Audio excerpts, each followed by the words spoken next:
Steve. All right.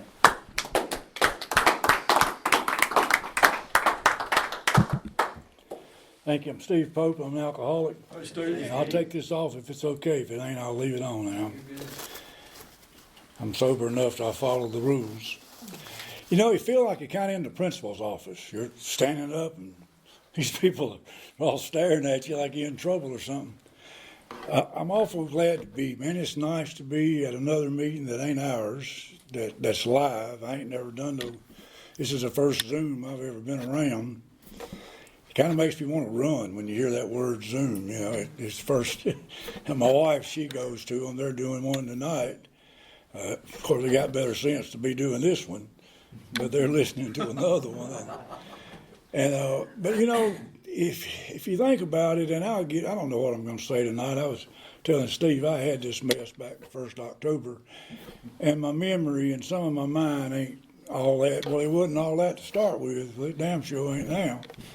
But I had the COVID, but then I've got the 19 in the last few months, and it seems like it's easier to get rid of the COVID than it is the 19. But I heard a guy say one night, or a woman, I forget who it was, but we're probably better equipped to handle this virus than nearly anybody.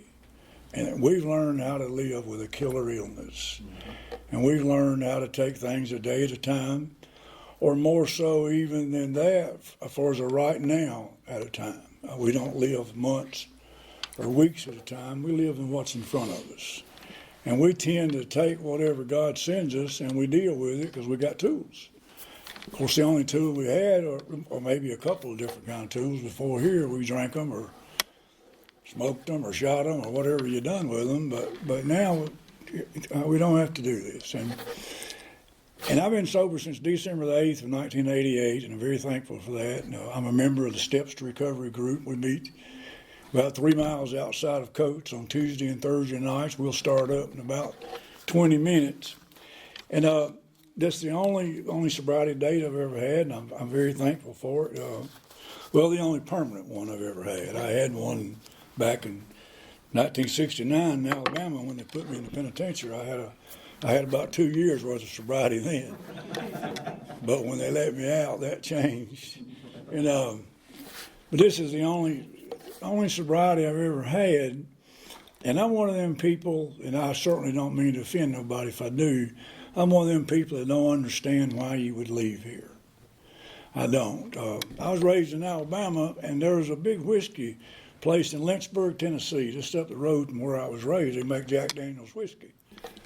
And used to, you could take a tour through there. I don't know if you still can or not, but you could. I was like 15 years old when I had some drunk uncles that I was a designated driver of, and I had a drunk cousin that looked like Ernest T. Bass on Andy Griffith. We took a tour of that place one day, and you went along these big old barrels, and they'd give you a little sip of whiskey, and at the very end, they said, "Okay, we want to thank you for coming, and it's time to leave." Well, my one cousin, Ernest T. Bass, hell, he wouldn't leave. And he said, no, let's start back over. And they said, no, you got to go. And he said, why in the hell would you want to leave a place like this? Well, there's a lot of wisdom to that. And I've took that to be applied in my sobriety. Why would you want to leave a place like this? Coming from where, well, I know Steve and I know Doug, and I know my buddy here fairly well, so I got an idea where they come from. And for some of you other folks, in time, I'll learn more. But coming from where we come from, why would we want to leave this? To go from eating in a garbage dump, so to speak, to being offered pretty much a chair at the banquet table with a king. I mean, that's what we're offered here. And so anyway. But I'm thankful to be here. I've been nervous. I told my wife, I said, I'm kind of nervous for some reason. I said, I'm always a little nervous. I ought to be a little more so than normal. And I think because I hadn't been nowhere but our group since this mess started. And actually, we started a meeting. I got a welding shop out behind where I live, and pretty good sized place, and got a nice, safe environment for just a meeting. And we started one out there on Saturday night for some of the Zoom people, and also for my wife. My wife's been sick for several years and had several surgeries, and And we're scared for her to get out and, about much. So we started a meeting out there, and we built a fire, and it's one of the best meetings I go to, 12 to 15 people. And they mostly from our group. But other than that, this is the first live, actual, solid AA group I've been to, and whatever it's been now, nearly a year, I guess. So it's exciting to me. It's exciting to come. It's exciting, hopefully, to have something to bring. I'm not one of them folks that believe you hear people, I'm going to ask him to speak. He probably needs it. Hell no, he don't. He needs to sit over and listen. That's what he needs to do. I think a speaker ought to have some kind of message, or a member of AA for who's asked to talk. I ain't much on that speaker stuff, but. So I'm going to try to tell you in a general way what I was like and what happened to me and what I'm like today. I came up here in January of 1983. I come from Alabama. I came by way of Atlanta, Georgia, where I was in jail at. And I got a big family in Alabama. I had 3 brothers and 2 sisters. I ain't got quite that many now. And they had a bunch of cousins there. And I was in jail in Atlanta. And the ones that would take my phone calls made it very clear they weren't sending me no money. And they wanted me to go somewhere, but they didn't want me to come back to that part of Alabama. And so I had some family up here. I had a couple of sisters. I had my actual father that I wasn't very close to at all. A bunch of half brothers and sisters, and these people knew about me. They didn't know me like the folks in Alabama did. They knew about me. They had this vision that I was this lost beach boy type thing. I don't know where they got that from, but that was their vision of me. So they sent me the money to get out of jail in Atlanta, and I came up here on Super Bowl Sunday of 1983. I stayed in jail 5 days there, and it was because they wouldn't let me out, obviously. But I came up here on that Sunday where you couldn't get nothing to drink all through South Carolina, and then when I came up to Benson, North Carolina, that's where my daddy lived at, in a little trailer out in the country a little ways. And he met me there in downtown Benson, all 2 blocks of it, and took me back to his house. I had an old blue pickup truck, and I had 2 pair of underwear and a T-shirt and a pair of blue jeans and a pair of cowboy boots. I had the worst feet of anybody in the world, and why in God's name I was wearing keen-toed cowboy boots, I don't know.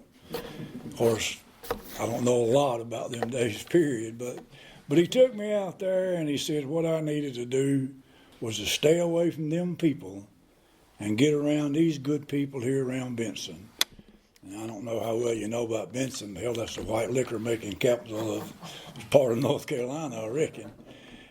And that was on a Sunday, and I was sick. Lord, I was sick, but I was trying to keep up a front because they didn't know me. And I didn't want to tell nobody I was sick. And on Tuesday, my oldest sister that I hadn't been around 3 times in my life, she lived in Garner. And she came down and she said she wanted me to come up to Garner and stay with her. And she was going to take me to a doctor and get me something for my nerves. Well, my nerves needed something. And so I was all for that. And so I went up there. And the second night I was there, I believe she told me that her and a couple of her friends were going out to dinner, that I want to go.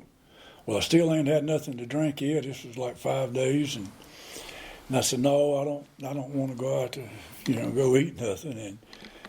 And then she said they were going to Bow Ties. I said, well, what's Bow Ties? And she said, well, it's like a disco there at the Hilton in Raleigh.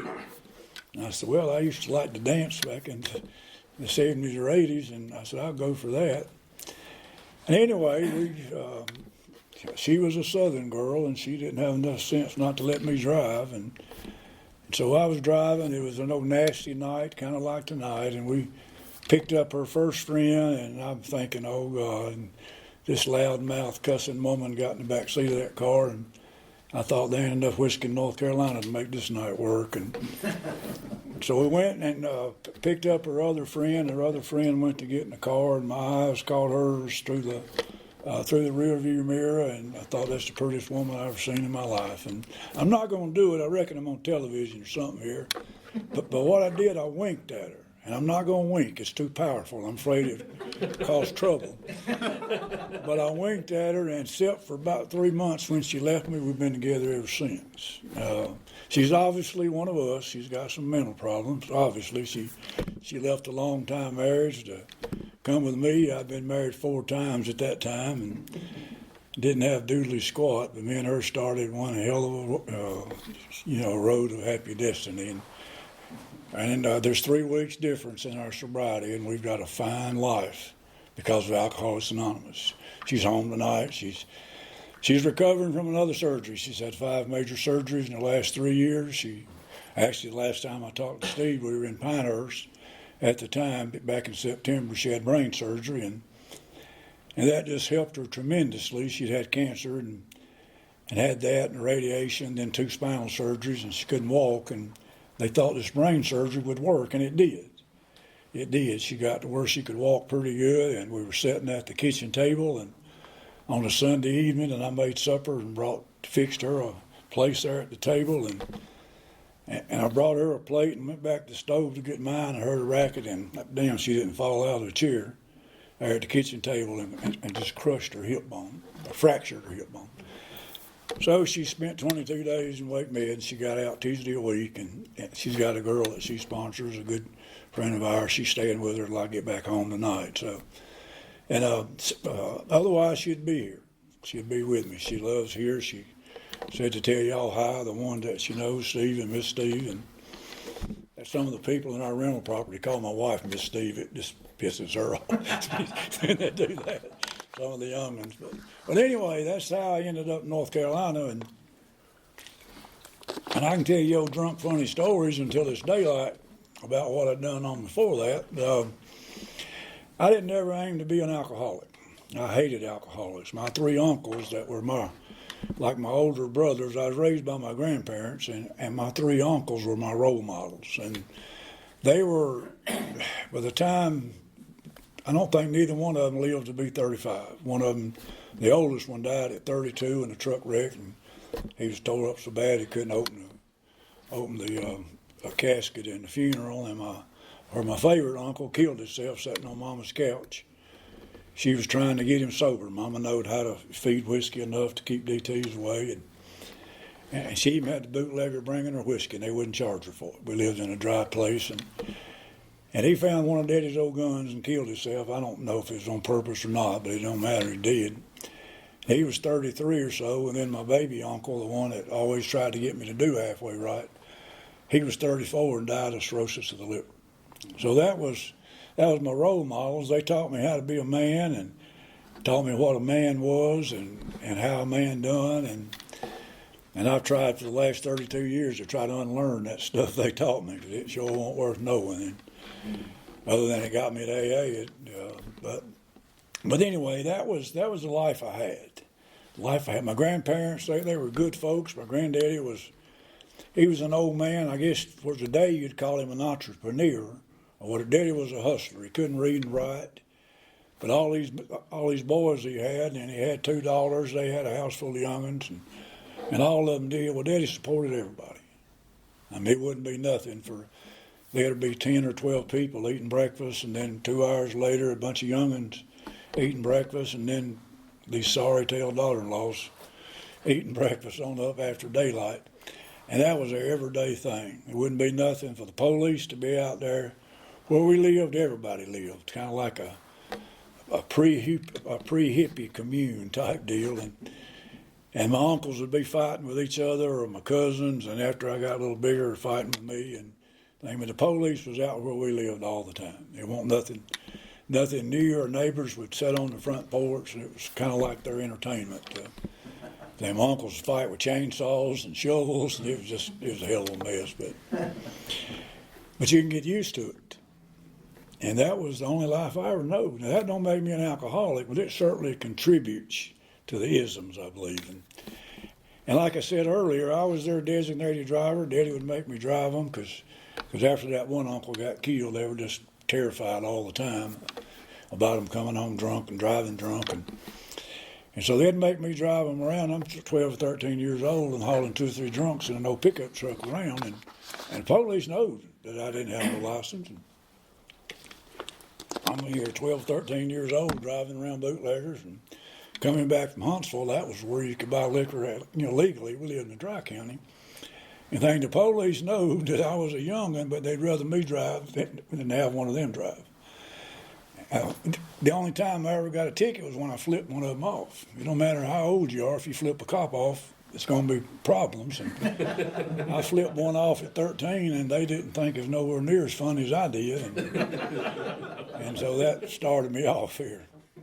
And all the things that I meant to be, I meant that I wasn't going to be like my uncles. I was pretty good in school. I was real good in sports, and I'm not bragging. I'm just facts. I was good in sports. I had a dream. I played football at Alabama, and I don't know if y'all are aware, we just won another national championship a few days ago. I almost wore my jacket, but I was afraid it would cause trouble down here. But that was my dream, to do that and to be as opposite of my uncles as I could be. And I'm not sure what happened, I guess, other than drunk a lot of whiskey when I was young, and my alcoholism got a jump start. And by the time I'm 15 or 16 years old, I'd went from being in the newspaper for sports to being in the newspaper for fighting and carrying on and stuff. I got drunk one time, and I jumped on the police chief's son on his front porch. That ain't a clever move. And I was beating the hell out of him and pulling him out the door. His mama had him, trying to pull him in the house. It was not a nice kind of thing. And a few days later, I'm walking down the street and stuff. The police, he pulls up. The chief gets out, laid his badge and his gun on the hood, and asked if I wanted to try him. And I'm not real smart. And I said, well, if there ain't no more to you than it was him, there won't be much to it. And thank God some of his other police probably kept me from killing me. But that ain't how I planned on being. I didn't plan on being drunk and being in jail every time I had to call my aunt to go across the road to tell Daddy to come get me out of jail. I got in jail one particular weekend 3 times, 3 different towns and 2 different states. And I remember on Monday morning, Daddy come to Pulaski, Tennessee, and got me out of jail and said, boy, we're going to have to quit this. And I said, Daddy, they just out to get me. He said, hell, nobody knows you in Pulaski, Tennessee. But anyway, quickly my life went from being maybe a pretty good boy that acted crazy, a little bit of a juvenile delinquent, to a full-blown, hard drinking, and back then a little bit of outside stuff, and just full-blown. And if it wasn't on my mind all the time, it was close by, all the time. I remember coming home one Saturday night, and I'm going to get sober. I'm not going to stand up here and stay drunk till 10 to 8. I come home one Saturday about 12 or 1 o'clock in the daytime, and I was just drunk as you could be. And my grandmama, bless her heart, she was a little Pentecostal Indian woman that knowed as much about whiskey as anybody. She was raised in the hills there making whiskey when she was just a baby with her daddy. And I told her, I said, Mama, wake me up about 5 o'clock. I'm going to a party tonight. And she said, you ain't going nowhere but to bed. And so I went to bed, and I got up, and I went to try to start my car, and it wouldn't do nothing. And I'd raised the hood, and every wire that old woman could pull out of that car, she had pulled them. Had a pile of wires, looked like a cotton sack laying there. And we had a no dump truck there on the place where, we used to haul hay and different things. And you didn't need no key, you just hot wired it. It didn't have no muffler, just straight out of the manifold.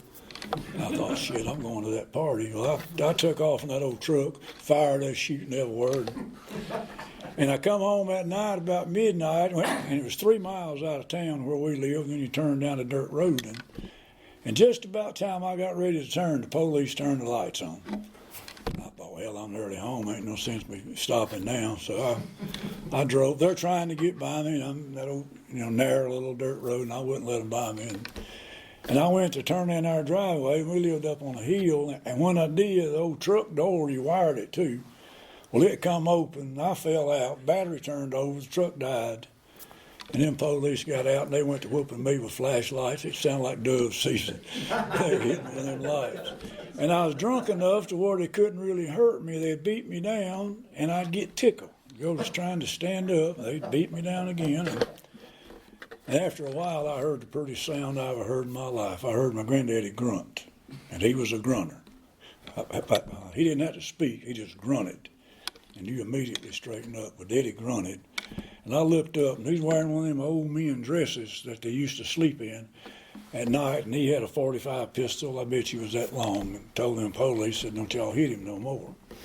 And they said, he's going to jail. And Daddy said, he ain't going to jail tonight. So y'all beat him all you're going to beat him. And I'm thinking, all right, you tell him that. And so anyway, he convinced them that for us to go on, he'd bring me down there in the morning. He went on, and of course, Mama done her thing. She gave me something to eat, made me go to bed. About 5 o'clock, I felt a shaking, and said, this is my granddaddy. I said, what are you doing? He said, get up, boy, we're going to town. I said, what are we going to town this time for? He said, we're going down to the jail. And I remembered what he said. I said, are you out of your mind? We're not going there. He made me get up. We went down to the county jail, and he said, don't you get out of this truck. And no matter what one of these police say to you, don't you open your mouth. And anyway, he went in there and paid a pretty good fine, and that was the end of that. But that was how it went, right up to the time that I got sent to the penitentiary. Stayed there for 20 months out of 2 years, and while I was there, learned a little welding trade and got a GED, and I knew that my life was over. I just knew that. I had that COVID mess the 1st of October, and I almost died. It's what the doctors told a friend of ours who's a PA. I was out of stuff from Saturday to Tuesday. I don't know what went on, but the doctor told our friend that for sometime Sunday they thought I was going to die.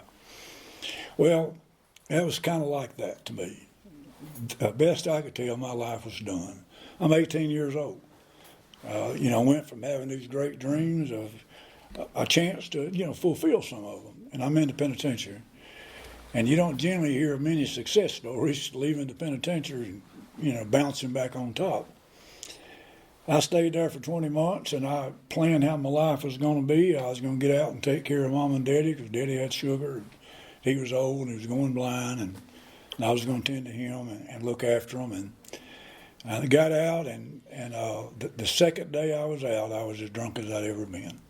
And doing the things that got me in there, to be honest. I had a big thing with the police. I outrun them. They set up roadblocks. I didn't think much of it. I run through them, and they didn't think much of that. And they caught me the next day and put me back in jail. I've been out 2 or 3 days. And there was, I didn't think as much to it, to be honest. And they come in the courtroom, and they had on casts and crutchers, and where I'd run over some of them in that roadblock. And you'd think, hell, people have enough sense to get out of the way of somebody to come in at them in a car doing 150 miles an hour. But anyway, but from that time, and while long in that period, my granddaddy died. And from that time until I came here, and like I said, December the 8th, I don't remember having anything that resembles sobriety. The closest that I come to sobriety, my grandmama used to beg me. She said, boy, why don't you just drink beer and take pills? Said, you do pretty good if you do that. So when you get to drinking whiskey, the Indian comes out, and you want to scalp people and do all this crazy stuff. So if you just drink beer and take pills, you'll be all right. But I don't remember going through, I went through 4 marriages, and I've been able to make amends to 2 of them. I can't find 2 of them. I had somebody that's supposed to know what they're doing looking, and I think maybe one of them's not with us no more. And I got a good relation. I have a good relationship with my 4th wife. Her husband died about 4 years ago of cancer, and I was able to reach out to her and kind of help her through that time. And so I got a good relationship with her. But everything that was in front of me from then, as 1972, from then until 1988, was just mangled. And, I didn't set out to do that. I didn't set out to roar through people's lives. It describes it in our book, for how we do. And I don't think any of us do. I don't think any of us sets out for that. I certainly didn't aim to make my grandmama worry all the time, to go through all that fear of a knock on the door at night, has she lost another young'un, because they looked at me as a young'un. And am I going back to the penitentiary? Have I done something that's going to cost me the rest of my life or some mess like that? I don't think none of us sets out to do that. But I think one of the terrible parts of the spiritual part of this illness is doing stuff we don't want to do and we can't keep from doing it. I think the worst shame and guilt that I've ever experienced is the way I felt that morning after looking at what I had done that night or the nights and swearing, and I think meaning as much as I meant this morning when I made arrangement to what I believe in, meaning that I wasn't going to do that again. But somewhere along in there, and y'all know the deal, I don't have to try to describe it to you, but somewhere along in there, alcoholism is more powerful than the best intentions. And so we do what we do. What gives us relief, we pick up a drink. We're just going to drink a couple, but we buy 12, and we're going to take 2 drinks, but we buy a quart, and we used to buy quarts. I don't think they call quarts no more, but whatever they are, I don't want to find out. I'll trust you. But the horrible, to me, the horrible shame and guilt that comes from that is part of that, for that spiritual beatdown that I personally think is very important. One of the saddest people in AA is the ones that come here too quick. They just almost like it's a joke or something, and then, they ain't had that, what I call that proper butt whooping that, but that spiritual whooping that in my experience that came from doing things that make me hate myself, and the only way to live with that was to drink more, and then when I did that, it caused to do things that made me hate even worse. So anyway, that things rocked on all over this country, from L.A. to Miami to Texas to Kansas to whatever. And I got kicked out of the state of Kansas. Who the hell wants to go to Kansas? Oh yeah, I want to retire and go to Kansas and catch a tornado. And I got kicked out of there. Literally taken to the state line, and I could go to jail or I could leave. Well, I ain't sharpest knife in the drawer, but I know what jail is. And I'm bleeding like a stuck hog. I got into it with some people and bleeding so bad the blood's running out of my shoes. But in the hospital, it wasn't an option. State line or jail. And had an old Volkswagen that if it was raining and it was at night, you could have one or the other. You could have lights or you could have wipers. You couldn't have both. So, but stuff like that, and you think, you hear people arguing with the second step. Well, I wasn't crazy. And we all got, Lord knows how many stories like that. But then we're kind of crazy enough to think we ain't crazy. So those kind of things led me up to being in jail in Atlanta, Georgia. I was in the landscaping business, and what that meant was I had a load of dead trees on my pickup truck, and I'd go around knocking on people's doors, trying to sell them a tree to landscape their yard. And if I was drunk, I was so arrogant I wouldn't leave, and if I was sick, I was too sick to leave. I had to have some money. So you'd either buy a tree or call the police, because I wasn't leaving. Kind of like the stuttering guy selling Bibles. You'd buy one and get him to quit trying to read it to you. Well, that was sort of me. And I got a DUI sitting in the middle of 441 there between Marietta and Atlanta. I passed out in the front seat of my old pickup truck, and I guess I must have went to puke. But that's where the police found me. I was laying on my head in a pile of puke in the highway when they got me up, and that's what got me in jail. And subsequently, that's what got me up here 5 days later. And after me and my wife got together, we had a townhouse in Cary, there on Athens Drive. I got a job out at the nuclear plant, and I'm almost ashamed to tell it, but I did. And all I did was just drink liquor and sell stuff. Different things, and probably spent more welding rods in the test booth to get the job as I did in the next 2 years I was out there. Part of it was their fault, part of it was mine, and I mean that when I say their fault. They didn't know how to finish that plant. They had 6,000 of the best construction workers in the world out there and didn't know what to do with them. So we just hid 12 hours a day, 6 days a week. But you get fired if they caught you hiding, but you didn't have nothing to do. And you couldn't work 8 hours, you had to work 12. Just, I ain't getting into that. But anyway, we were able to buy a little piece of land where we live now, outside of Coates. And we live in the suburbs of Coates, which is out in the country across from the potato field. And 300 yards from where our group meets at. I used to stop in that church parking lot and take my first drink of whiskey. About 5:30, 6 o'clock in the morning. And I think it's just so funny how God works. That's where we have, I think we've been there for 17 years. This past month, we moved over there. But we were able to move down there. We bought a little trailer from an electrician that I worked with and, from Carthage.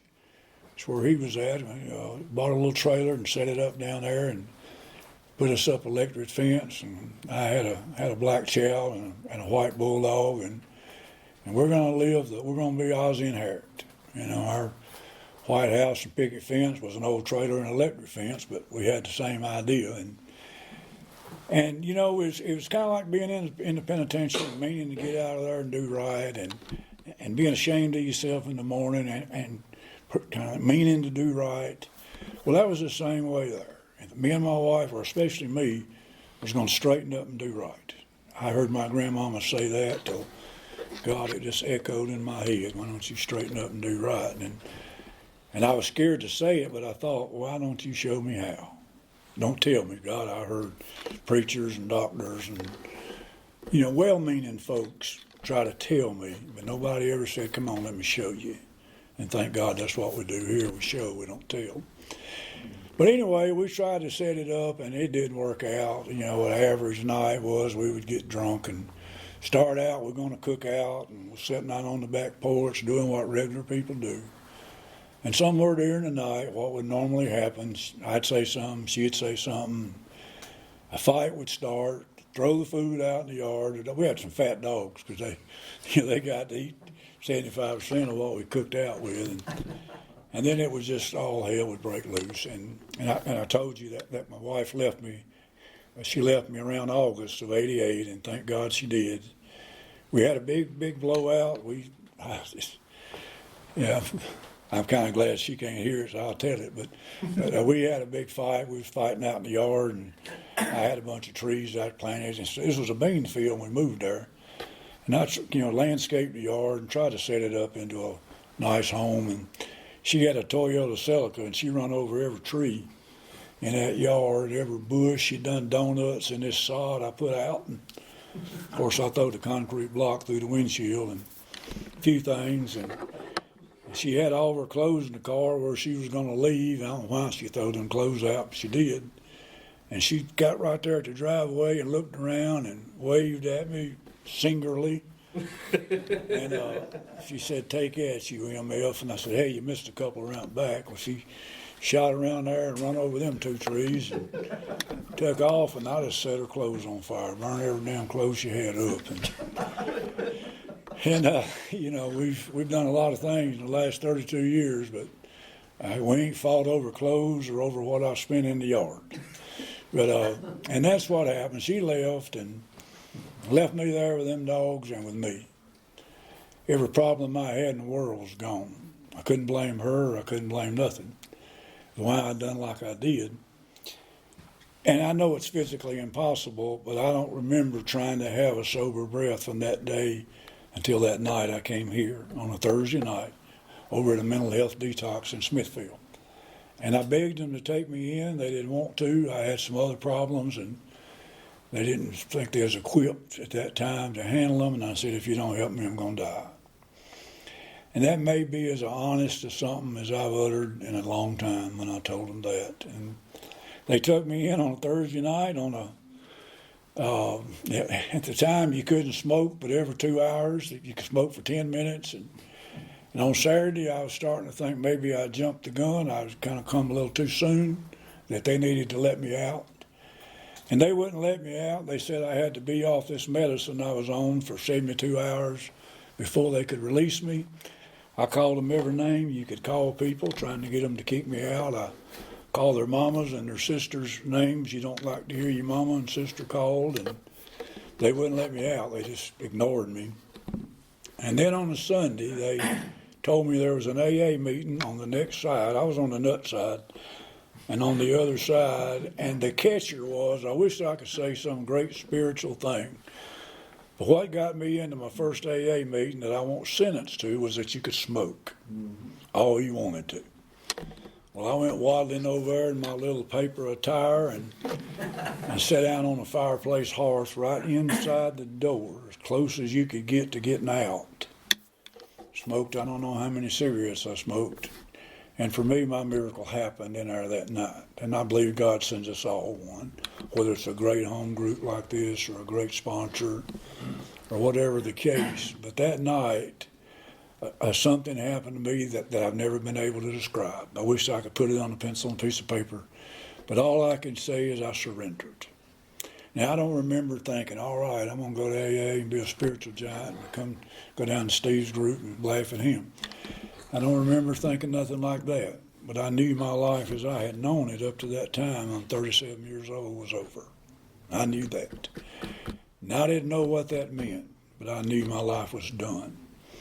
And an old man came over and put his arm around me and patted me on the back and rubbed me. And I wasn't big on men touching me, period, much less patting me on the back and rubbing me. But he said some things to me, and I can't really, something to the effect I never had to feel this way again if I didn't want to. Well, what the hell is he talking about? I'm in a nut house wearing a paper dress or whatever it was, sleeping on a rock. But he came back on Tuesday and got me out. Took me to my first meeting where I didn't have to go to. It was actually the other fellowship, because at that time, if you wanted to go to a meeting every night where we lived, you had to go, kind of to both. And that's what we did, and took me in there and set me down. And part of my surrender that I had never adhered to was he got me that much coffee in a cup, made me mad, and y'all know why he did that, so I wouldn't embarrass myself. And he sat there all through that meeting, patting and rubbing, and I'm thinking, to be honest, I'm thinking he's old queer, to tell you the truth. Well, he kept patting and rubbing, but that man became what I believe that we all hope to have in Alcoholics Anonymous. He became a role model to me. He didn't give me his phone number and tell me to call him if I needed him.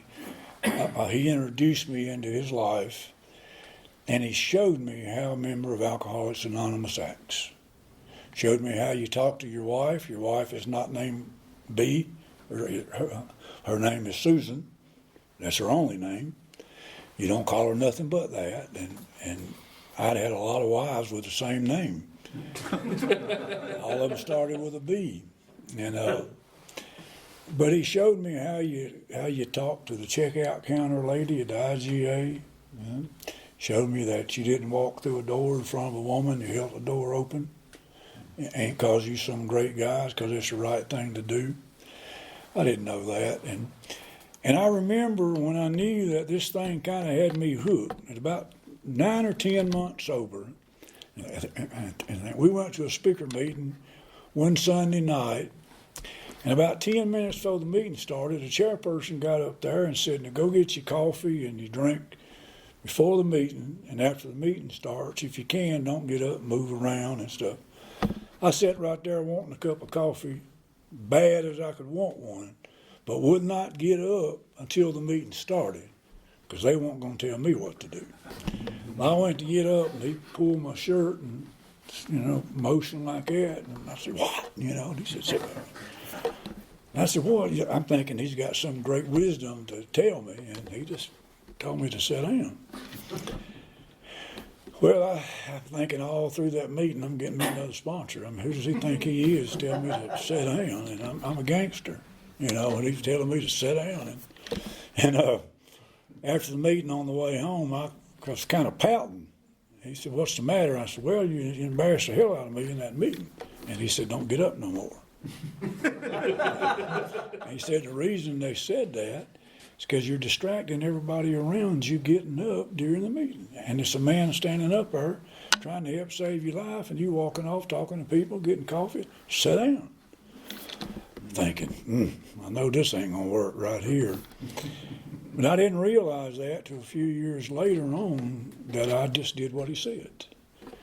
And I've been doing what they've said ever since. I've had different sponsors. The one I got today I've had for 23 years. And the only thing we agreed on when we started working together is that we didn't like each other. I literally did not like each other. He actually he calls me the pontiff, and I didn't know what that was about for a while, but I didn't want to ask him. That was about 3 months after we started, and I was in kind of a bad mood one day, and he called me that, and I said, "What the hell is that you keep calling me?"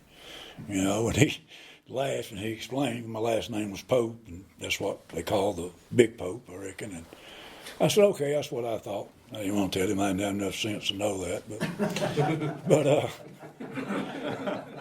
we were talking one night, and he said, I was surprised when you asked me to sponsor you. I didn't think you liked me. I said, well, I don't. He said, well, I don't like you either. I said, well, maybe we can make this work then. And we've been doing it, like I say, I had 9 years at that time, so whatever that's been. And we have a good relationship today. But he's still the boss. He's still the boss. I heard Martha W. out of Houston, Texas, say in Myrtle Beach 25 years ago. Steve might have heard her. But she said when she first came into AA, she didn't know you could say no. She didn't know you didn't have to do what a sponsor said. You could tell them, are you kidding me? Get real. I ain't got to do that. And at that time, she was sober around 18 or 20 years, and she said, I don't think any different today. Well, that was me. I have never not done as a sponsor has directed me to do. I'm not scared of drinking today. I don't mean that arrogant, but I'm not scared of drinking. But I have the same way of looking at things as I always did, that I asked this man to help me for a reason. Not to dictate to me or to talk to me like a child, but to lead me spiritually. And either I trust him or I don't. And if you don't fully trust your sponsor, either go have a talk with him or have a talk with somebody, because you're missing something. I believe you're missing one of the greatest tools we have in Alcoholics Anonymous. And if you don't have an AA group doing more than drinking coffee and talking about problems, either raise hell there or leave and find you a group that their purpose is helping alcoholics. That's why we meet. On page 15, I think, and I ain't no big book guy, I can't remember. But at the bottom of the page, Bill Wilson writes, that we meet frequently so that new people may find us. Well, that's the reason we're here tonight. We're not here to celebrate living over COVID. We're here hopefully to help somebody. That was my prayer in the bathroom a while ago, and that was part of Steve's prayer when they prayed for me. They was afraid I'd mess y'all's group up, I reckon. But that's the same thing our group does, and I personally think probably more groups ought to. Well, groups probably do. It's probably meetings that don't, but we ain't going down there. So. It's been too good a night so far, so we ain't going to start that. But I wished, and we all do. We stumble and bumble up here 30 or 40 minutes, then we end up with no time left, and we ain't given for sobriety any kind of justice that it deserves. We hadn't talked about God as much as we ought to. But I wished I had another 2 or 3 hours to tell y'all. I don't know if y'all would listen, but to tell you, for what AA has done for me. AA is not something that I do. AA is a life I try to live. And I don't have to know how to do it, because I got y'all. I got that little short-mouthy guy in Raleigh. I got him. And I got that wife of mine that I remember one night we were coming home from my sponsor's house, and I just picked up a year.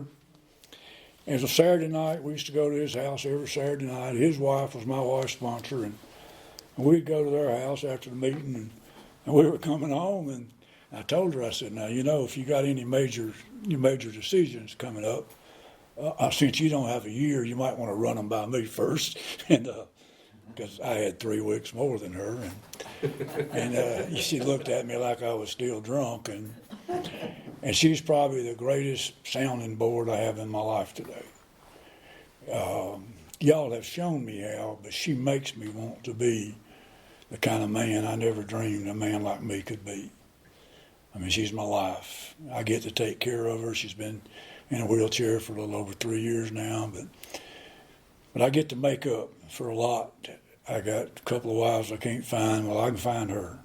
I find her every day. We went to rehab today, and after rehab, we went to McDonald's, and she got a double cheeseburger with no meat. Try explaining that in the drive-through. you know, you know, it's funny, but she's a vegetarian, and anyway, I ain't gonna get into it. but she's what makes me just want to be the guy that I believe God intends me to be. You know, and she's my sounding board. She's also my mirror. Because some days you'd have to almost smell my breath to wonder if I'm sober, because I may not act or sound like it. You know, thank God we try to practice this stuff in all of our affairs. Well, I'm out of time, and I want to thank y'all again. I want to thank my buddy here. I like that mask. I keep wanting to look at it. But I want to thank y'all for allowing me to come, and I hope everybody stays safe through this mess. We know God's in charge, and He's going to tend to this stuff. And I don't know where it comes from, but I know who's the answer. I know that, and I just hope we can all stay safe through it. So thank you.